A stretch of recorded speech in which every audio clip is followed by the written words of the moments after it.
संग्राम पाटील हे उमेदवार उभारलेले आहेत. ते तडफदार एकदम व्यक्तिमत्व आहे. आज त्यांनी त्यांच्या पाचगावमध्ये जो विकास केलेला आहे तो खरोखर म्हणजे पूर्वी पाचगावमध्ये असं व्हायचं की मुली द्यायला सुद्धा लोक घाबरायचे. पण ज्यावेळेला संग्राम पाटील हे व्यक्ती निवडून आली, वयाच्या 25व्या वर्षी ती व्यक्ती निवडून आली, त्याच्यानंतर पाचगावचा आज एकदम कायापालट त्यांनी केलेला आहे. आज पाचगावमध्ये बऱ्याचशाच गोष्टी, मंदिर असू दे किंवा त्यांनी स्वतःच्या स्वखर्चानं राम मंदिर हे उभं केलेलं आहे. आज पाचगावमध्ये पाण्याचं विषय होता तो सुद्धा त्यांनी खूप चांगल्या पद्धतीने सॉल्व्ह केलेला आहे.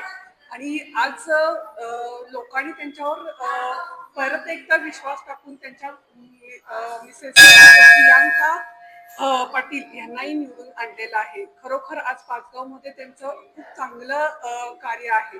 आज बंटी साहेब असू देत किंवा ऋतुराजदादा पाटील यांच्या माध्यमातून त्यांनी बऱ्याच माध्यमातून फंड्स आणलेले आहेत. त्या ठिकाणी वेगवेगळ्या प्रकारचे क्रीडांगण असू दे किंवा आणि बऱ्याचशाच गोष्टी त्यांनी केलेल्या आहेत.